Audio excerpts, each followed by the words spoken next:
बहुत स्वागत है आप सभी का। आप देख रहे हैं द राजनीति का विशेष सेगमेंट खबर और विश्लेषण। मैं हूं जब्बार खान। दोस्तों, मैं जब ये कह रहा हूं कि बीजेपी में गृह मंत्री अमित शाह अपनी राजनीति के सामने दूसरा योगी आदित्यनाथ नहीं चाहते, उसके पीछे एक बड़ी वजह है। अब जबकि मैं ये कह रहा हूं तो मेरा ध्यान पता नहीं क्यों महाराष्ट्र में हो रही सियासी घटना पर चला जाता है। बीजेपी में प्रधानमंत्री नरेंद्र मोदी के बाद दूसरे स्थान पर अभी तक अमित शाह को रखा जाता है, लेकिन शाह के दूसरे स्थान पर रखने के दौरान ही एक और नेता का उदय हुआ। वो है उत्तर प्रदेश के मुख्यमंत्री योगी आदित्यनाथ, जो अमित शाह निर्विवाद तौर पर बीजेपी में दूसरे नंबर पर हैं। अब उनको इसी नंबर पर बने रहने के लिए मुख्यमंत्री योगी आदित्यनाथ से अंदर ही अंदर लड़ना पड़ रहा है। ये बात सिद्ध है, जो बीजेपी में दूसरे नंबर पर रहेगा वही बीजेपी में मोदी के विकल्प के तौर पर देखे जाएंगे।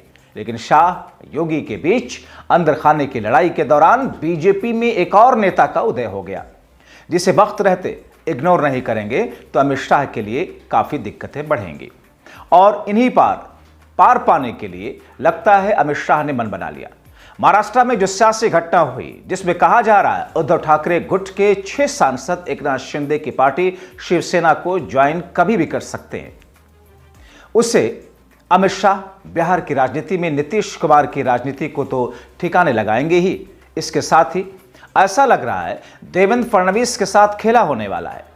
खेला क्या होगा उसके बारे में आपको बताएंगे, लेकिन अमित शाह किस तरीके से बीजेपी के अंदर अपने प्रतिद्वंदियों को ठिकाने लगाते हैं, ये शायद बीजेपी के कद्दावर नेता नितिन गडकरी से अच्छा कोई नहीं जान सकता।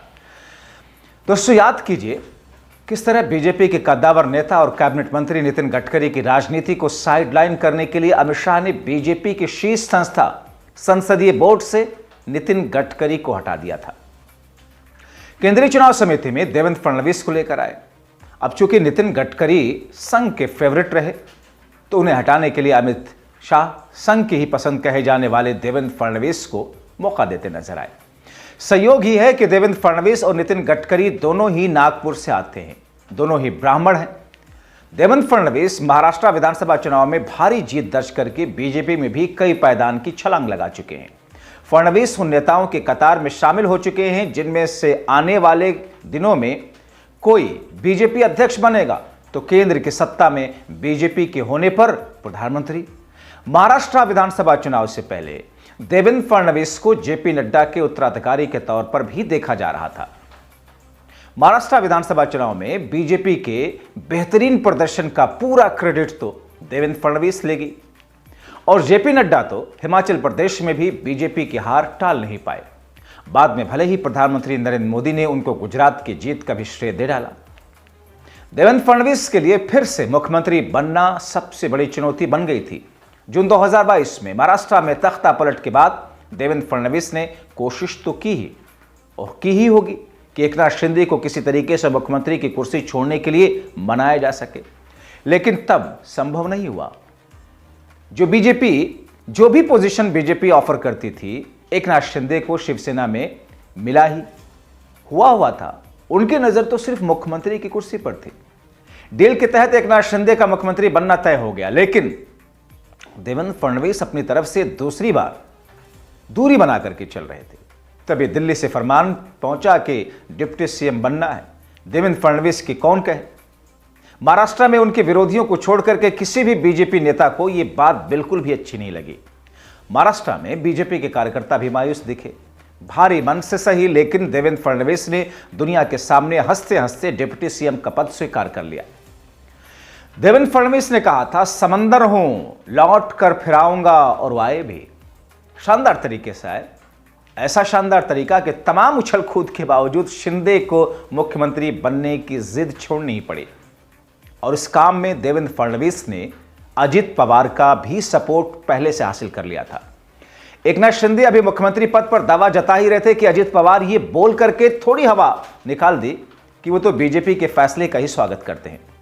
अभी तक प्रधानमंत्री नरेंद्र मोदी के उत्तराधिकारी के तौर पर अमित शाह और योगी आदित्यनाथ को ही शामिल किया जा रहा है, लेकिन अब उस जमात में देवेंद्र फडणवीस के नाम भी शामिल हो चुके हैं।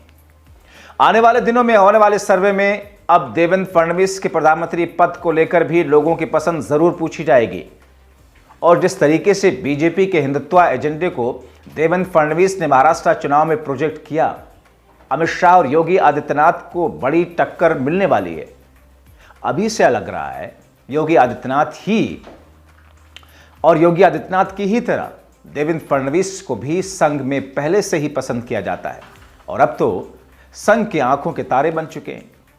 तो दोस्तों, जब मैं कह रहा हूं कि अमित शाह अब दूसरा योगी आदित्यनाथ नहीं चाहते, उनके लिए महाराष्ट्र में एक ऐसे प्रयास को बढ़ावा दिया गया लोकतंत्र की परंपरा की घात के लिए घातक है। एकनाथ शिंदे उद्धव ठाकरे की शिवसेना के सांसदों को अपने पाले में लाने के लिए तोड़फोड़ की रणनीति पर चल रहे हैं। अब शिंदे में इतनी ताकत तो है नहीं कि अपने दम पर उद्धव ठाकरे को चुनौती दें। पिछली बार भी शिवसेना में तोड़फोड़ एकनाथ शिंदे ने की थी तो उन्हें बैकअप और बूस्टर डोज अमित शाह से मिला था और इस बार भी वो वही कर रहे हैं। पिछले दिनों उद्धव ठाकरे की पार्टी पिछली बार शिवसेना को तोड़ने के इनाम के तौर पर महाराष्ट्र का सीएम पद उन्हें मिला और अब इस बार नीतीश की बैसाखी से मुक्त अगर एकनाथ शिंदे मुक्ति दिला देते हैं तो जाहिर सी बात है बीजेपी के सबसे बड़ा चेहरा प्रधानमंत्री मोदी खुश होंगे और खुशी के गिफ्ट के तौर पर वो गिफ्ट तो देंगे जरूर। तो क्या गिफ्ट महाराष्ट्र के मुख्यमंत्री का पद हो सकता है? अगर शिंदे फिर से महाराष्ट्र के सीएम बनेंगे तो फिर देवेंद्र फडणवीस की रणनीति का क्या होगा, उनकी राजनीति का क्या होगा?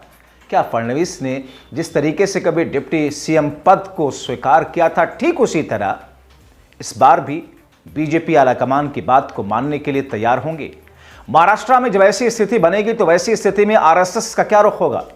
क्या जिस तरीके से वो सीएम योगी के साथ है ठीक उसी तरह फडणवीस का साथ देंगे या फिर अमित शाह आरएसएस को ये कन्विंस करने में कामयाब होंगे? फडणवीस से ज्यादा एकनाथ शिंदे बीजेपी के लिए, बीजेपी की राजनीति के लिए लाभदायक है, उनको अपने साथ रखना जरूरी है। क्या देवेंद्र फडणवीस को अमित शाह नितिन गडकरी की तरह साइडलाइन करने का मन बना चुके हैं? ये तमाम सवाल हैं और इन सवालों का जवाब आज नहीं तो कभी ना कभी जरूर मिलेगा। फिलहाल आप क्या सोचते हैं? अपनी राय कमेंट बॉक्स में जरूर लिखें, लाइक करें, सब्सक्राइब करें, शेयर करें। बहुत शुक्रिया।